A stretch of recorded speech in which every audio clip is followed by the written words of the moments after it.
ಇನ್ನು ಬಿಕ್ಲು ಶವ ಕೊಲೆ ಕೇಸ್ನಲ್ಲಿ ಕೆಆರ್ಪುರಂ ಶಾಸಕ ಭೈರತಿ ಬಸವರಾಜ್ಗೆ ಮತ್ತೆ ಬಂಧನದ ಭೀತಿ ಶುರುವಾಗಿದೆ.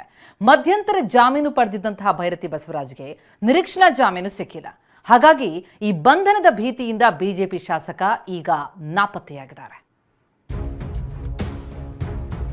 ಬಿಕ್ಲು ಶಿವ ಕೊಲೆ ಕೇಸ್, ಭೈರತಿ ಬಸವರಾಜ್ಗೆ ಬಂಧನ ಭೀತಿ.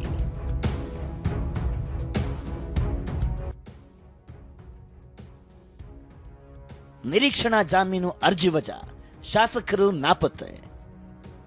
ರೌಡಿ ಶೀಟರ್ ಬಿಕ್ಲು ಶಿವ ಕೊಲೆ ಕೇಸ್ನಲ್ಲಿ ಕೆಆರ್ಪುರಂ ಶಾಸಕ ಭೈರತಿ ಬಸವರಾಜ್ಗೆ ಮತ್ತೆ ಸಂಕಷ್ಟ ಶುರುವಾಗಿದೆ.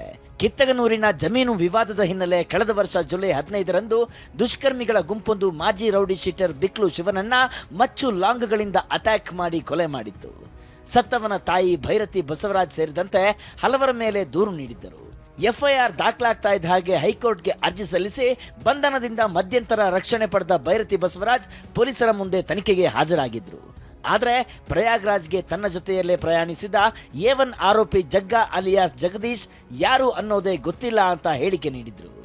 ಇಲ್ಲೇ ನೋಡಿ ಭೈರತಿ ಬಸವರಾಜ್ ತಗಲಾಕೊಂಡಿದ್ದು.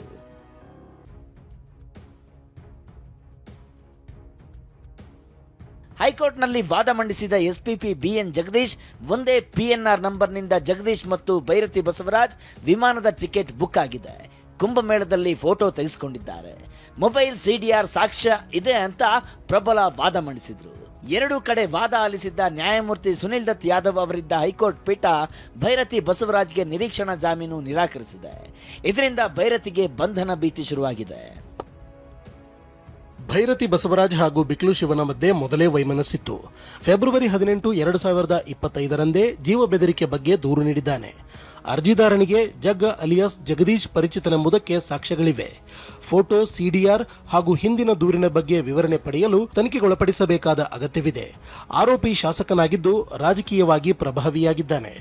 ಮೃತ ಮತ್ತು ಆತನ ತಾಯಿ ಇವರ ಕ್ಷೇತ್ರದ ವಾಸಿಯಾಗಿದ್ದಾರೆ. ನಿರೀಕ್ಷಣಾ ಜಾಮೀನು ನೀಡಿದರೆ ನ್ಯಾಯಸಮ್ಮತ ತನಿಖೆಗೆ ಅಡ್ಡಿಯಾಗಬಹುದು. ಈ ಕಾರಣಗಳಿಗಾಗಿ ನಿರೀಕ್ಷಣಾ ಜಾಮೀನು ತಿರಸ್ಕರಿಸುತ್ತಿದ್ದೇನೆ. ಹೀಗಂತ ಹೈಕೋರ್ಟ್ ಆದೇಶ ನೀಡಿದೆ. ಆದೇಶ ಹೊರಬೀಳುತ್ತಿದ್ದಂತೆ ಶಾಸಕ ಭೈರತಿ ಬಸವರಾಜ್ ಮತ್ತೆ ನಾಪತ್ತೆಯಾಗಿದ್ದಾರೆ. ಭೈರತಿ ಬಸವರಾಜ್ ಬಂಧಿಸಲು CID ಪೊಲೀಸರು ಕಾರ್ಯಾಚರಣೆ ಆರಂಭಿಸಿದ್ದಾರೆ. ರಮೇಶ್, TV9 ಬೆಂಗಳೂರು.